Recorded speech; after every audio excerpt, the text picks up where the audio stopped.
अस्सलामु अलैकुम वरहमतुल्लाहि वबरकातुहू।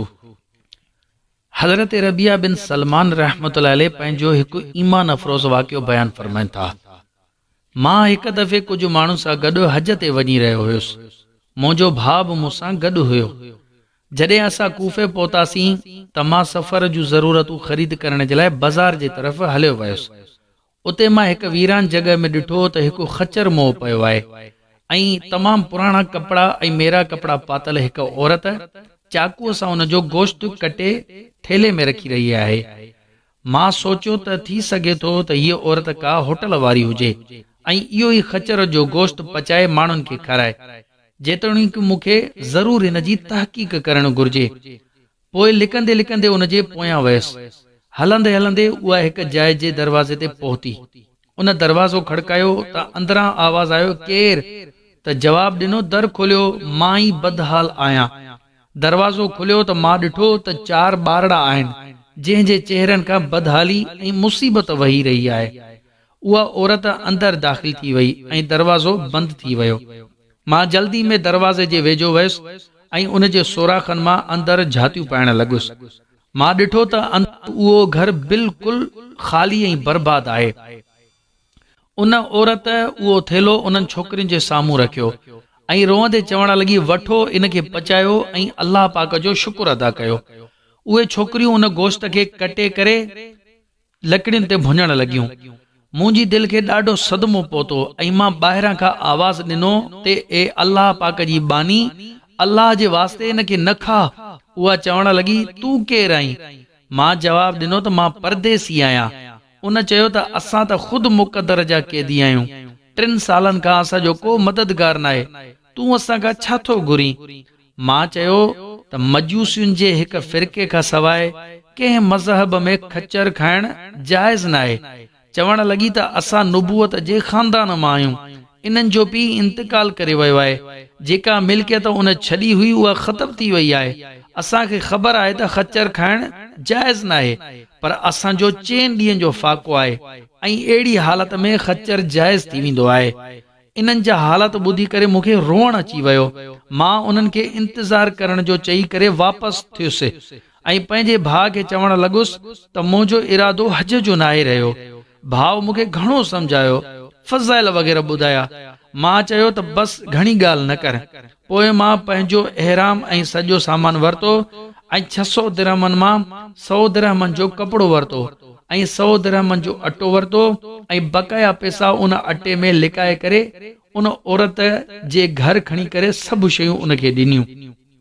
उहा अल्लाह जो शुक्र अदा करण लॻी ऐं चवण लॻी, ए इब्न सलमान, वञ, अल्लाह तुंहिंजा अॻियां ऐं पोयां सभु गुनाह मुआफ़ फरमाए ऐं तोखे हज जो सवाब अता फरमाए ऐं जन्नत में तोखे जॻह अता फरमाए ऐं दुनिया में ई तोखे अहिड़ो बदिलाए जो दुनिया में तो ते ज़ाहिर थी वञे।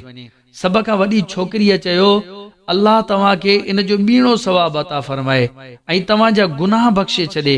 ॿी छोकिरी चयो त तव्हांखे अल्लाह इन खां ज़्यादा अता फरमाए जेतिरो तव्हां असांखे ॾिनो।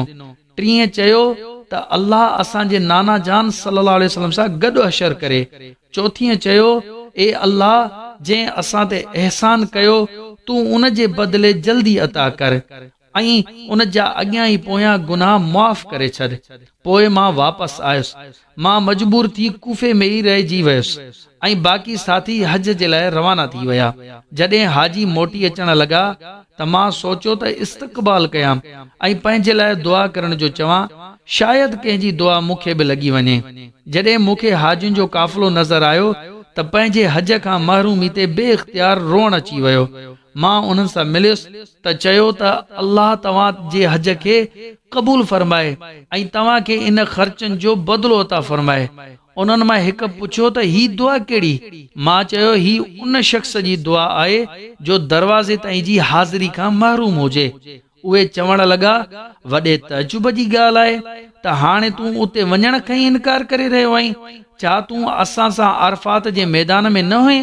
तूं असां सां गॾु रमी जमरात न कई? छा तो असां सां गॾु तवाफ़ न कया? पाण रहमतुल्लाह अलैह फरमाइनि था त मां दिल में तजुब करण लॻुसि त एतिरे में ख़ुदि मुंहिंजे शहर जो काफ़िलो बि अची वियो। मां चयो त अल्लाह पाक तव्हां जूं कोशिशूं क़बूल फरमाए। त उहे बि इहो ई चवण लॻा त तूं असां सां गॾु अरफात ते न हुए या रमी जमरात न कई ऐं हाणे इनकार थो करी। पोइ उन्हनि मां हिकु शख़्स अॻिते वधियो ऐं चवण लॻो त हाणे इनकार छो थो करी? छा तूं असां सां गॾु मके पाक ऐं मदीने पाक में न हुए ऐं असां सरकार सल्लल्लाहु अलैहि वसल्लम जी क़ब्र अनवर जी ज़ियारत करे वापसि अची रहिया हुयासीं त रश जे करे तूं ही थैली मूं वटि अमानत रखराई हुई जंहिंजी मोहर ते लिखियल आहे त जेको असां सां मुआमलो कंदो आहे नफ़ो कमाईंदो आहे। हाणे हीअ थैली वापसि वठ। हज़रत रबिया बिन सलमान रहमतुल्लाह अलैहि फरमाइनि था त मां उन थैली खे पहिरियों कॾहिं न ॾिठो हुयो। मां उन खे वठी वापसि घर आयुसि। सोमणी खां पोइ वज़ीफ़ा पूरा कया ऐं इन सोच में जाॻंदो रहियुसि त मामिलो छा आहे। ओचितो मुंहिंजी अखि लॻी वई। ख्वाब में मदनी सरकार सल्लल्लाहु अलैहि वसल्लम जी ज़ियारत कई। मां मदनी सरकार सल्लल्लाहु अलैहि वसल्लम खे सलाम अर्ज़ कयो ऐं हथ मुबारक चुमिया। प्यारे मदनी आका सल्लल्लाहु अलैहि वसल्लम मुस्कुराए सलाम जो जवाब इनायत फरमायो ऐं फरमायो त ए रबिया, आख़िर असां केतिरा गवाह इन ॻाल्हि ते क़ाइम कयूं त तो हज कयो आहे, तूं मञी नथो। ॿुध, जॾहिं तूं मुंहिंजी औलाद मां हिकु औरत ते सदको कयो ऐं पंहिंजे सफ़र जो ख़र्च ईसार करे पंहिंजो हज मुलतवी कयो त मां अल्लाह खां दुआ कई त उहो तोखे इन जो सुठो बदिलो अता फरमाए त अल्लाह पाक तुंहिंजी शिकिल जो हिकु फ़रिश्तो बणाए हुकुम ॾिनो त उहो क़यामत ताईं हर साल तुंहिंजे तरफ़ां हज कंदो करे ऐं दुनिया में तोखे ही बदिलो ॾिनो आहे त 600 दिरहमनि जे बदिले 600 दीनार अता फरमाया। तूं पंहिंजूं अखियूं थदियूं रख। पोइ आका सल्लल्लाहु अलैहि वसल्लम उहे ई अल्फाज़ दोहराया त जेको असां सां मुआमलो कंदो आहे नफ़ो कमाईंदो आहे। हज़रत रबिया बिन सलमान रहमतुल्लाह अलैहि फरमाइनि था त जॾहिं मां बेदार थियुसि ऐं थैली खे खोलियो त उन में 600 दीनार ई हुया। दोस्तो, हिन वाक़े जे बारे में पंहिंजी राय ज़रूर ॾिजो, लाइक कमेंट्स ऐं शेयर ज़रूर कजो ऐं मुंहिंजे हिन यूट्यूब चैनल शेख शकील अतारी खे ज़रूर सब्सक्राइब कजो। अल्लाह हाफ़िज़ दोस्तो, अगले किस्से में मिलंदासीं इंशाअल्लाह अज़्ज़ व जल।